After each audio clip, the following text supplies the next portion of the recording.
नमस्कार, live India में आपका स्वागत है। मैं सम्राट। राजद सांसद मनोज कुमार झा ने कहा कि बिहार अब श्रम सप्लाई का केंद्र नहीं बना रहना चाहता।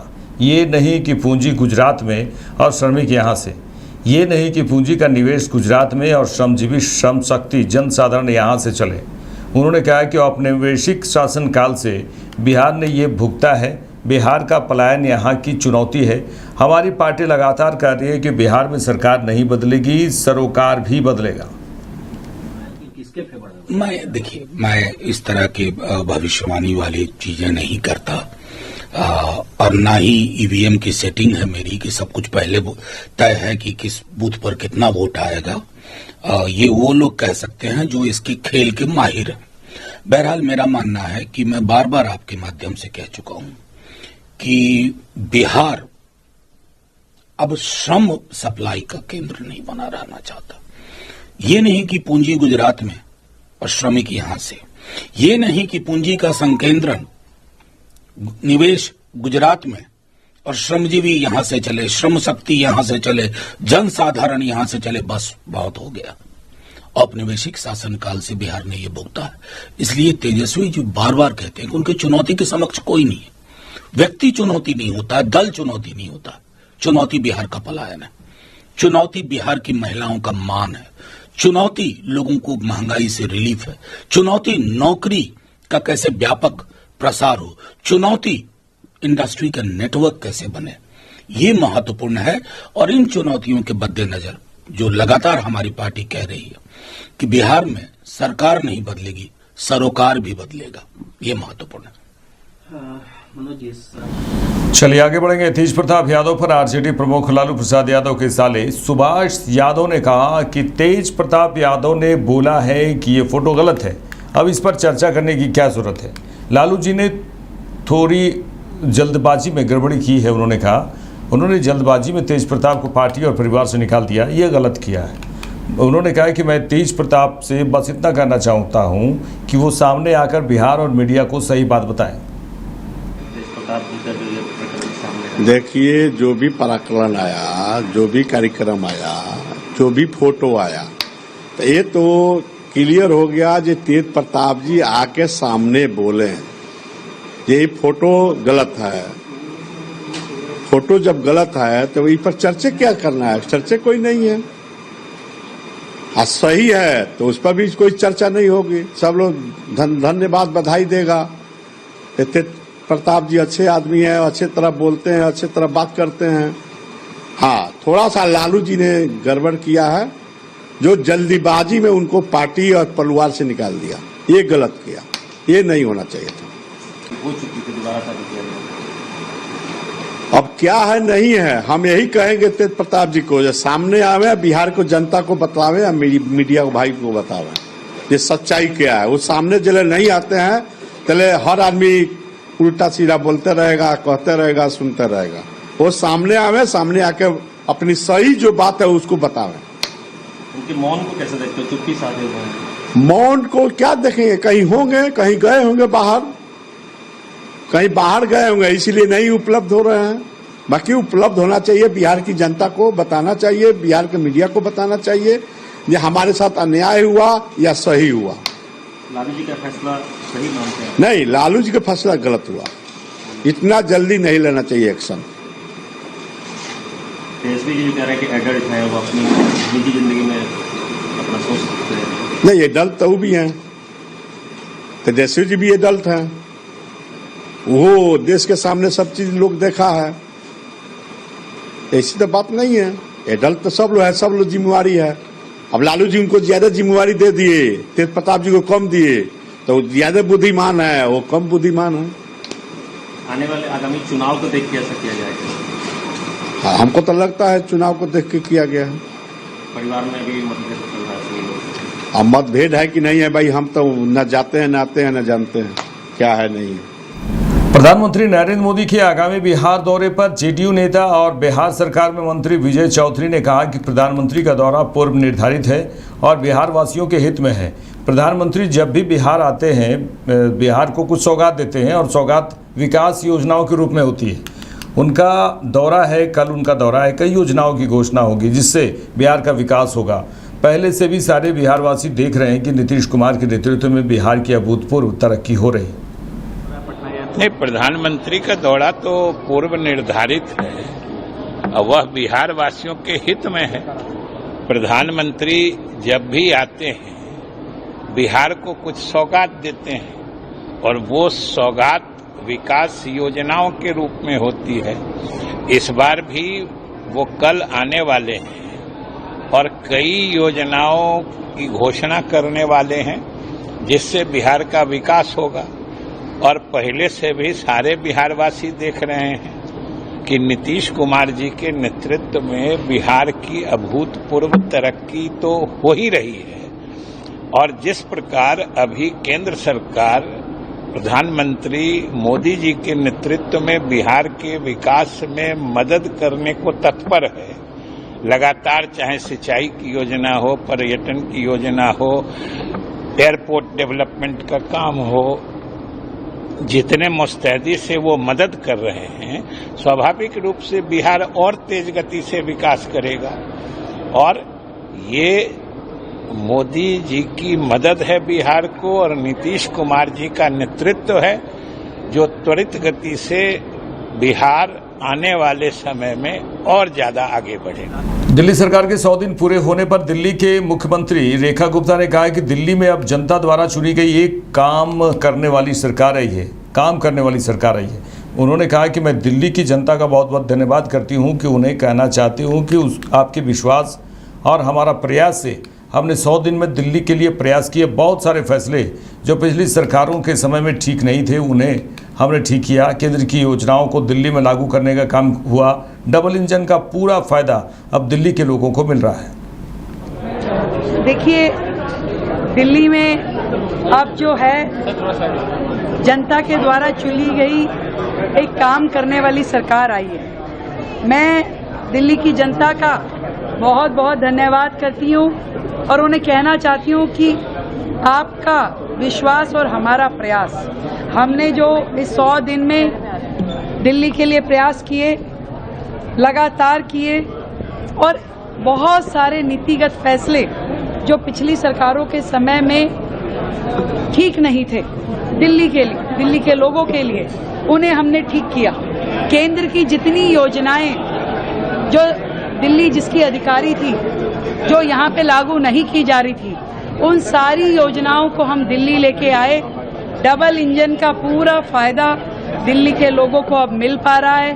केंद्र की सारी योजनाएं दिल्ली में अब आ रही हैं। बहुत ही सुंदर समन्वय केंद्र का, राज्य का, निगम का, सबका है और सब लोग एक दिशा में दिल्ली को विकसित भारत के साथ में मिलकर के विकसित दिल्ली बनाने की दिशा में कार्यरत हैं। तो दिल्ली की जनता का मैं धन्यवाद भी देती हूँ और सच में जो उन्होंने अपने एक वोट की ताकत से दिल्ली का भविष्य बदलने की दिशा में इसे अग्रसर किया, उसके लिए भी उन्हें बहुत साधुवाद देती हूँ। और अपनी रिपोर्ट कार्ड हम 31 तारीख को जवाहरलाल नेहरू स्टेडियम में रखेंगे।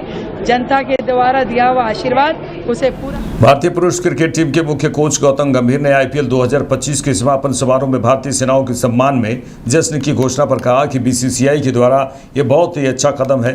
इसके लिए BCCI की सराहना करनी होगी। भारतीय सेनाओं ने जो किया है उसके लिए पूरे देश को उन्हें सलाम करना चाहिए। भारतीय सशस्त्र बल बिना किसी शर्त के हमारी मदद करते हैं, हमारी सुरक्षा करते हैं। It's an unbelievable step. You know, we normally used to criticize a lot to BCCI for a lot of things, but this is something which is unbelievable. This is something where I think BCCI has taken a great initiative from a point of view where the entire nation is one, and the entire nation has to salute the armed forces, what they do unconditionally. So I feel that with BCCI taking such an initiative, we got to give a lot of appreciation and a lot of credit to BCCI, and more importantly to our armed forces who've been unconditionally helping us, saving us. Arvind Kejriwal के बयान पर हरियाणा सरकार के मंत्री अनिल विज ने कहा कि केजरीवाल जुमलेबाज हैं, कई दिनों से खामोश थे। देश ने जब युद्ध लड़ा तब वे कहीं भी नजर नहीं आए। दिल्ली में आपका जो हाल हुआ है उससे भी ज्यादा बुरा हाल पंजाब में होगा। ऐसा है, केजरीवाल जी तो जुमलेबाज हैं, अब कई दिनों से खामोश थे। इतनी बड़ी घटना हो गई, देश का में युद्ध लड़ा गया, वो कहीं नज़र नहीं आए। अब वो बात कर रहे हैं कि पैसे मैं कहीं से भी ले आऊँगा, पैसे तो सरकार ही रखती है। आप बिना सोचे समझे घोषणाएं करते हो और फिर तुम्हारा चीज पूरी नहीं होती। तुम्हारा जो हाल दिल्ली में हुआ है उससे भी ज़्यादा बुरा हाल पंजाब में होगा। जिला कांग्रेस कार्यालय में माई बहन मान योजना बिहार की बात कर रहे हैं। घर घर पहुंचाने के लिए कांग्रेस ने बैठक की, जिसकी अध्यक्षता जिला कांग्रेस अध्यक्ष ने की है। बता दें कि ये बिहार में जिस तरह से माई बहन योजना की बात आरजेडी के द्वारा किया जा रहा है, 2500 रुपये हर महीने देने की बात की जा रही है। इसी को लेकर बैठक का आयोजन किया गया, जिसकी अध्यक्षता कांग्रेस अध्यक्ष शशि भूषण राय और गप्पू राय ने की। इस आयोजन का मुख्य उद्देश्य था महागठबंधन सरकार द्वारा शुरू की गई महत्वाकांक्षी योजना माई बहन को लेकर है और ज़िले के हर गाँव, टोला और घर घर तक इस योजना को पहुँचाना है। जिलाध्यक्ष के नेतृत्व में सैकड़ों कांग्रेस के कार्यकर्ता इस योजना को घर घर तक पहुंचाने का संकल्प लिए हैं। बैठक के बाद यह निर्णय लिया गया कि जिले के प्रत्येक प्रखंड और पंचायत में विशेष जन जागरण अभियान चलाया जाएगा। योजना है जो कांग्रेस के द्वारा इसको लॉन्च की जा रही है। जब हमारी महागठबंधन की सरकार बनेगी तो इसको हम लोग बखूबी इम्प्लीमेंट करेंगे। इसी का लोकार्पण के लिए इस जिला में जो आज से हम लोग प्रारंभ करने जा रहे हैं, इसके लिए आप लोगों को हम लोग बुलाए हैं। और आज जो हमारे चुनाव को देखते हुए जिला कांग्रेस कमेटी के सभी प्रखंड अध्यक्ष, सभी प्रखंड प्रभारी, सभी विधानसभा प्रभारी, सभी संगठन के जुड़े हुए सभी लोगों का बैठक हुआ। उसके बाद यह माई बहन सम्मान योजना लॉन्च किया जा रहा है और आप लोगों के माध्यम से मैं यह आश्वासन दे रहा हूँ पूरा बिहार वासियों को, आधी आबादी महिलाओं को, कि जो हमारे तरफ से योजना लॉन्च की जा रही है, महागठबंधन की तरफ से लॉन्च की जा रही है, यह सिर्फ कहने की बात नहीं है। जहाँ भी हमारी सरकार रही है, बनी है कांग्रेस की, और जो हमने घोषणा किया है वहाँ ये बखूबी इम्प्लीमेंट हो रहा है और ये प्रैक्टिस में है।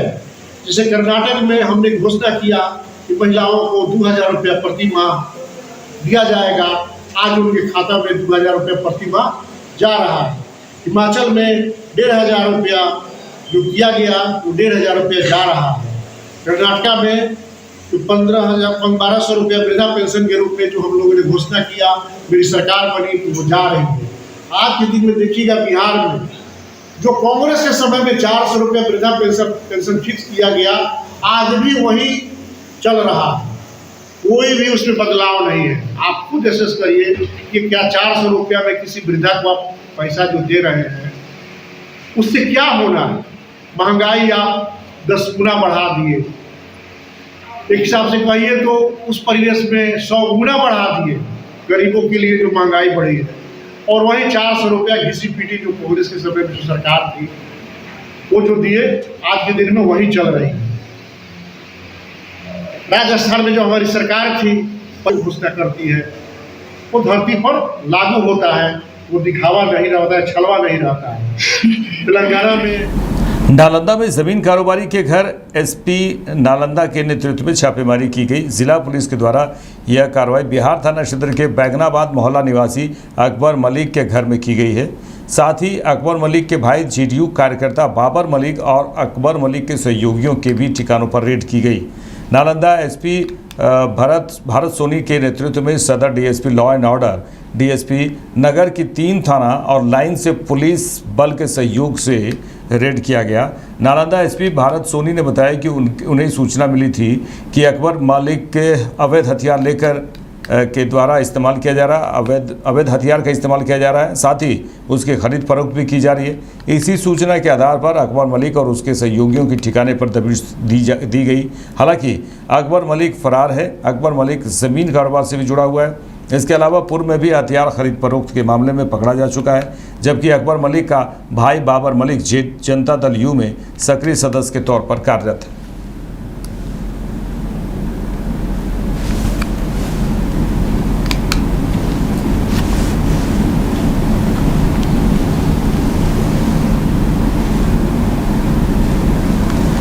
बिहार में आगामी बिहार चुनाव पर जन स्वराज पार्टी के संस्थापक प्रशांत किशोर ने कहा कि बिहार में जनता ने ये बदलाव का मन पूरी तरह से बना लिया है। चाहे आप किसी वर्ग, जाति, किसी दल के समर्थक हों, हर व्यक्ति बिहार में बदलाव चाहता है। बच्चों के लिए शिक्षा और रोजगार चाहता है। बिहार में भ्रष्टाचार को खत्म करना चाहता है।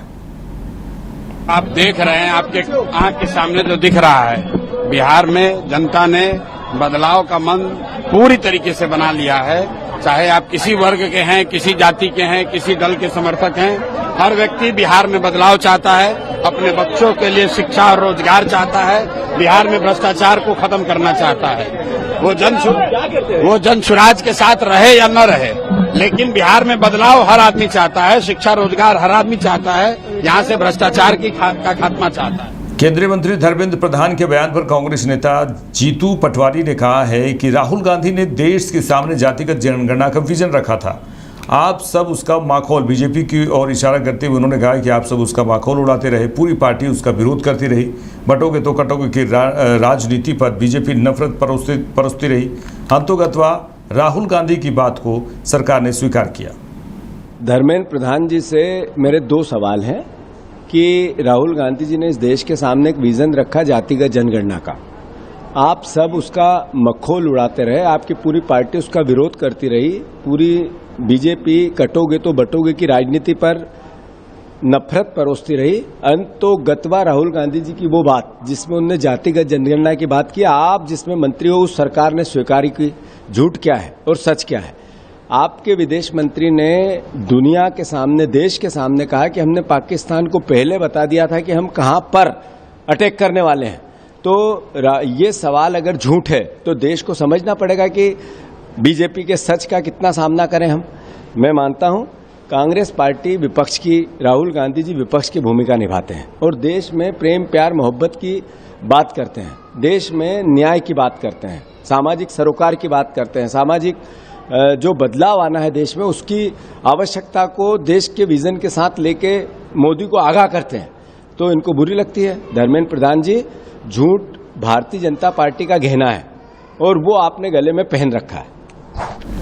कांग्रेस सांसद शशि थरूर ने कहा कि हमारे प्रधानमंत्री ने यह स्पष्ट कर दिया है कि ऑपरेशन सिंदूर आवश्यक था, क्योंकि ये आतंकवादी वहां पहलगांव में आए।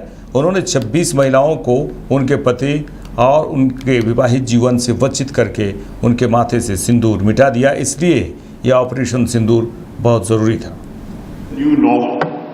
Our Prime Minister has made it very clear. Operation Sindoor was necessary because these terrorists came and wiped the sindoor off the foreheads of 26 women by depriving them of their husbands and their married lives. In fact, there were some women who cried out, "The terrorists kill me too." And they said, "No, go back, tell what happened to you." We heard their cries, and India decided that the color of the sindoor, that vermilion color on the forehead of our women, will also match the color of the blood of the killers, the perpetrators, the attackers.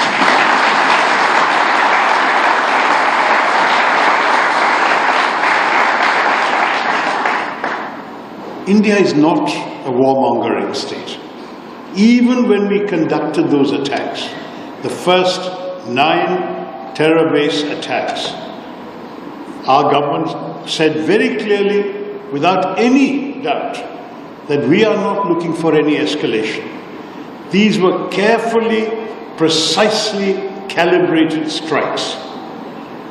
We hit only terror bases. We hit no military facilities of Pakistan, no government facilities, no civilian homes. Very precise targeting meant that even within the compounds of Lashkar-e-Taiba and Jaish-e-Mohammed, we hit specific buildings. And we did so at night, between 1:05 and 1:30 at night. Why? Because we didn't want to have too much of collateral damage. At a different time during the day, there might have been a lot of civilians around. We didn't want their lives to be hurt. मेरे साथ इस bulletin में इतना ही। देश दुनिया की तमाम खबरों के लिए देखते रहिए लाइव इंडिया। नमस्कार।